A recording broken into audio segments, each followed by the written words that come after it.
As representatives of the University of Evansville DNAP program, we will be discussing state and federal advocacy and current issues in nurse anesthesia as they pertain to professional role development. This presentation about CRNA advocacy will be touching on who advocates for the CRNA profession at the state and federal levels.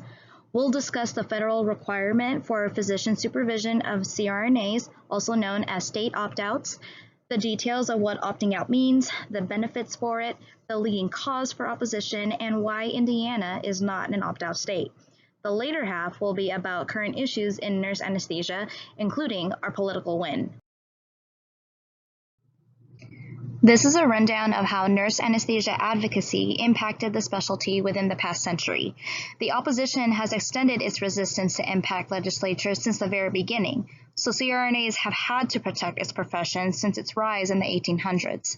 Some historical highlights of federal advocacy worth mentioning would be the founding of our nation's advocate in 1931 by Agatha Hodgins, the start of legal CRNA practice in 1934 in California, the adoption of the CRNA credential in 1956, Congress passing legislation for CRNA direct reimbursement under Medicare Part B in 1986, and the public recognition of CRNAs at the nation's front line during the COVID-19 pandemic.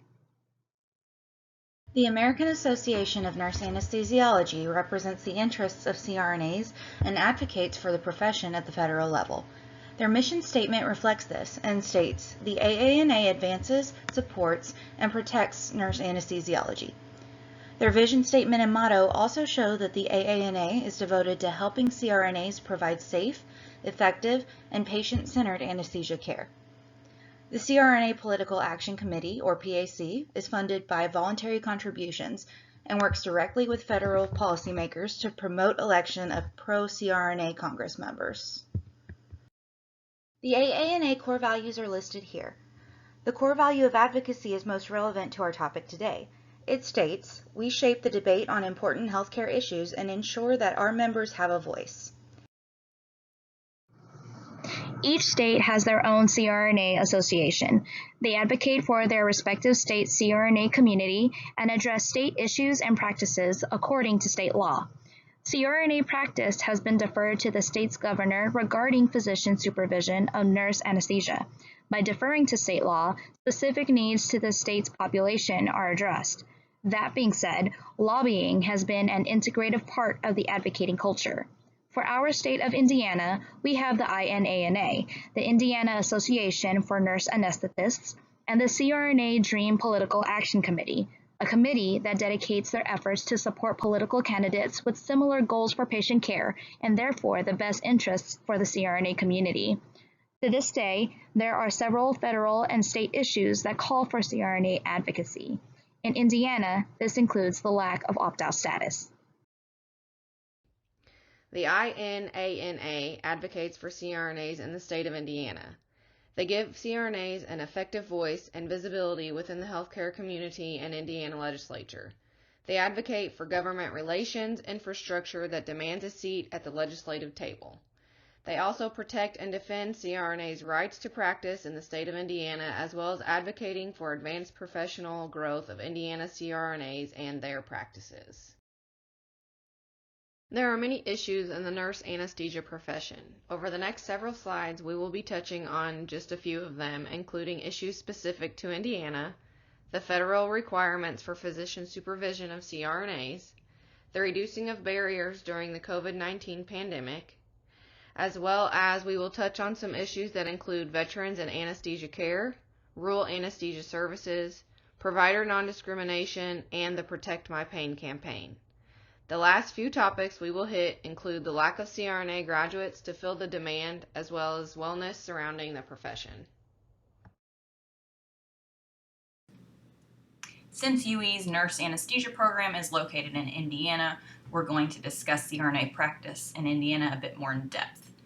It is controversial here in the state, as CRNAs must practice under the direction of and in the immediate presence of a physician.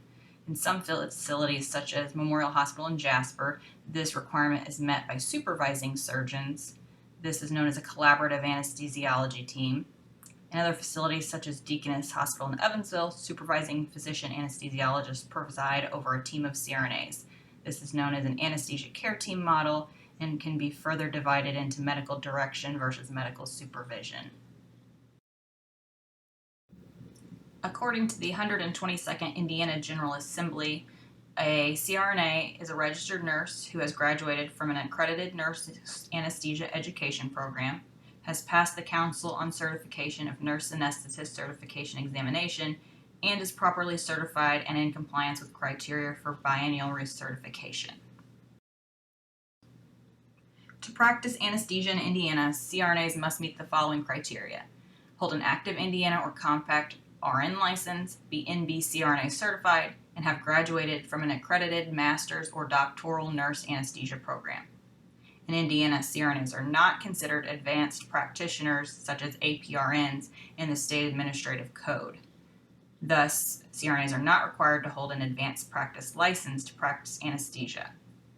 CRNAs can provide anesthesia without prescriptive authorization since they are not eligible to hold prescriptive authority as many other advanced practice nurses are. Incidentally, nurse practitioners do not have to be nationally certified, yet they are recognized as advanced practice nurses. The most significant issue impacting Indiana CRNAs at this time is a public law known as Public Law 128, formerly known as Senate Bill 239. Briefly discussed this earlier in the presentation, as the ASA has been working to prevent the use of anesthesiologists by providers other than physician anesthesiologists. Indiana and the INANA tried hard to prevent this law from being enacted. However, beginning in January 1st of 2023, certain practitioners are subject to disciplinary sanctions if the practitioner communicates or disseminates to the general public an advertisement that includes deceptive or misleading information or does not properly state the profession or license held by the practitioner. Thus, this restricts the use of the term anesthesiology or anesthesiologist. The other major hot topic impacting Indiana CRNAs is the fact that Indiana is not an opt-out state. Opt-out refers to the 2001 CMS change made to the Federal Physician Supervision Rule for nurse anesthetists. Prior to this change, hospitals and ambulatory surgery centers had to meet certain facility reimbursement requirements. This included the fact that CRNAs had to be supervised by physician anesthesiologists. Now, opt-out is possible for states as long as the following criteria are met. States must consult the State Board of Medicine and Nursing about issues related to access to and the quality of anesthesia services in the state. They must determine that opting out is consistent with the state law, and they must determine that opting out is in the best interest of the state's citizens. Let's discuss opting out. Medicare Part A requires a CRNA to be supervised by a physician in order to receive reimbursement for anesthesia services, which is more restrictive than most state laws. Because the 10th Amendment allows for each state to regulate its own healthcare policies, the states are able to opt out of this CMS requirement. When a state opts out, a CRNA can bill Medicare and be reimbursed without needing a physician to supervise them. It's important to consider how opting out can benefit our patients. Sources show that opting out is associated with no increase in death or complications, CRNAs are cost effective, and opting out can lead to a higher supply of CRNAs in rural areas. Basically, opting out can help our patients by reducing cost and improving access to care without compromising safety. This is a list of the 22 states plus Guam that are currently considered opt-out states. Colorado and Utah are only opt-out in their critical access hospitals and rural hospitals. This means that most of their larger hospitals and university hospitals are still not considered opt-out. And this is a rule that can be changed based on what each facility in the state decides. The most significant barrier to independent CRNA practice has been opposition. The ASA has been lobbying to preserve physician-led anesthesia care in federal and state legislative and regulatory bodies. They have been leading an effort to build strong support within the House of Medicine. They state that the term nurse anesthesiologist is misleading and confusing to patients. They've been working to enforce descriptors based on licensing of medical providers and physicians, and they've been working to strengthen state laws that limit the use of the title anesthesiologist to individuals licensed to practice medicine only. Their efforts were successful in Indiana. Unfortunately, incidentally, Indiana is home to IU Medical School, which has the largest physician anesthesiologist residency program in the U.S. Their key talking points tend to be that CRNA education and training are subpar to MDA education and training. They imply that opting out is not in the best interest of patient safety. CRNAs, they say, are not trained in medical decision making, differential diagnosis, medical diagnostic interpretation, or medical intervention. During the COVID-19 pandemic, both the CMS and several state governors removed barriers to CRNA practice, which helped numerous patients receive the care they desperately needed. The pandemic helped policymakers understand the expertise of CRNAs in managing critical patients. They need to acknowledge that CRNAs can be vital in helping alleviate the problems our healthcare system dealt with before and during the COVID-19 pandemic, many of which we will continue to deal with after the pandemic as well. Access to anesthesia care has been a problem for veterans, especially since 2016, when the VA decided they would not allow CRNAs to provide full anesthesia care to their patients. This resulted in staffing shortages, increased wait time, and increased cost for veterans who needed anesthesia. Removing these unnecessary restrictions can help provide a cost-effective way for these veterans to get the care they need in a timely manner. During the COVID-19 pandemic, these restrictions were temporarily removed, but we need to fight to make this change permanent for the sake of the patients. CRNAs provide care for more than 80% of anesthesia providers in the rural population. In some states, CRNAs are the sole providers in nearly 100% of rural hospitals. This enables healthcare facilities in the medically underserved areas to offer trauma stabilization services, obstetrical care, surgical treatments, and pain management. The limitation to this benefit is only less than half of the country have opted out of federal physician supervision. To address the equity, effectiveness, and efficiency and utilization of all anesthesia providers, the AANA developed 3 efficiency-driven anesthesia models. The purpose was to provide a framework for healthcare facilities seeking high-quality patient care. It also advocates for the inclusion of the CRNA profession in the regulations met for the Center for Medicare and Medicaid Services.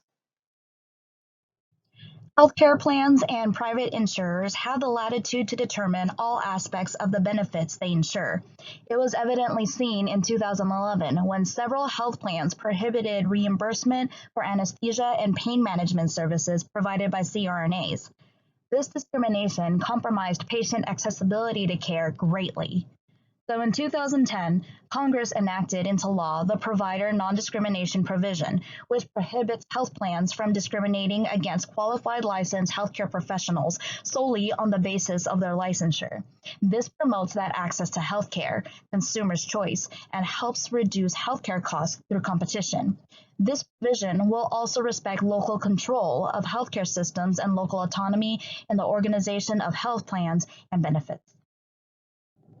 In 2011, 2 Medicare administrative contractors that serve 17 states denied Medicare direct reimbursement of CRNA chronic pain management services.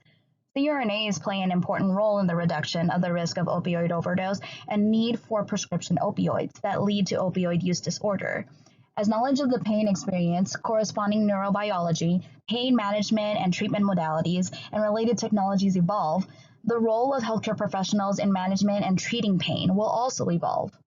So the AANA held the Protect My Pain Care campaign, and this brought Medicare to regrant that access with the CRNA Pain Care Rule in 2013, 2 years later. The AANA Federal Government Affairs supported that chronic pain management is a service provided by both CRNAs and physicians, and so it is both the practice of nursing and of medicine. But to this day, there is still some backlash. CRNAs have been in demand these last couple of years and is predicted to have a job growth of 26% from 2018 to 2028. A lot of it has to do with our aging population, medical advances making way to prolong lifespan, and the shift of focus to preventative care. The CRNA profession is, however, only predicting a so-called balance in healthcare providers with the CRNA graduates produced and a portion of CRNAs retiring within these next couple of years. The pipeline of nurse graduates who further advance as ICU nurses before admission into the DNP nurse anesthesia program is now more than ever the path CRNAs must support if we long to preserve our profession and meet the demand the nation needs. There are also issues in education for CRNAs. As of 2020, there were 124 CRNA programs and 2,008 clinical sites in the United States. There are often issues with having too few CRNA programs, clinical sites, and clinical instructors. Another issue has to do with physician competition at clinical sites. Medicare financially compensates hospitals for training resident physicians, but not for training CRNAs. This is a disincentive for hospitals to participate in the training of CRNAs. Last but certainly not least, the AANA makes promoting professional wellness a priority. Stress and fatigue, as well as productivity pressures, hinder the delivery of safe, high-quality health care. These can be exacerbated by a number of issues. Higher than average rates of suicide and addiction are seen amongst anesthesia care providers. Chemical dependency is an occupational hazard, so don't be so naive as to think it won't happen to you. CRNAs and SRNAs should make developing healthy coping strategies a priority. The AANA Wellness Program heads a number of initiatives focusing on wellness.